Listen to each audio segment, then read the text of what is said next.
الحمدللہ والصلاۃ والسلام علی رسول اللہ۔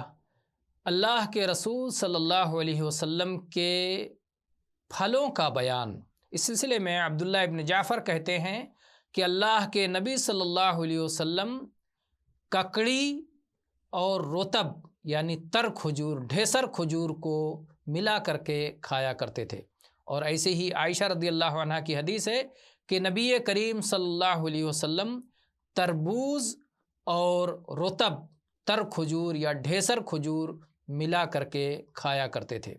اور انس ابن مالک رضی اللہ عنہ کا بیان ہے کہ میں نے رسول اللہ صلی اللہ علیہ وسلم کو دیکھا کہ خربوز اور رطب ایک ساتھ ملا کر کے کھا رہے تھے۔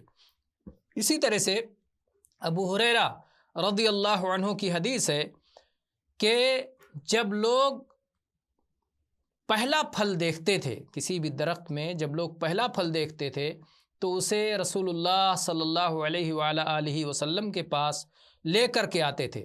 جب رسول اللہ صلی اللہ علیہ وسلم وہ پھل اپنے ہاتھ میں لیتے تو یہ دعا فرماتے: اللہم بارک لنا فی ثمارنا وبارک لنا فی مدینتنا وبارک لنا فی صاعنا وفی مدنا، اللہم ان ابراہیم عبدک وخلیلک ونبیک وانی عبدک ونبیک وانہ دعاک لمکہ وانی ادعوک للمدینہ بمثل ما دعاک بہ لمکہ ومثلہ معہ۔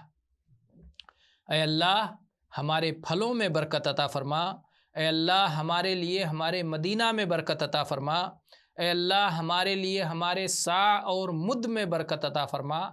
صاع اور مد یہ ناپنے کے دو آلے تھے، ناپنے کے دو برتن تھے، صاع اور مد۔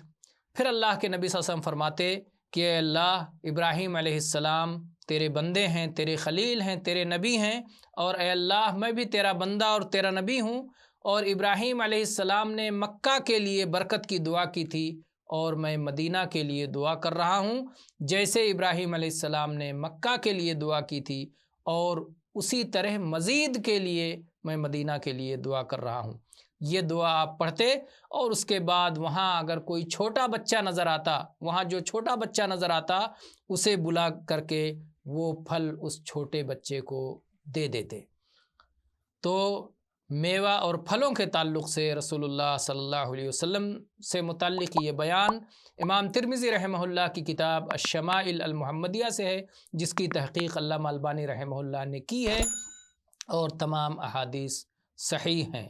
واللہ اعلم والحمد للہ رب العالمین وصلی اللہ علی نبینا وسلم۔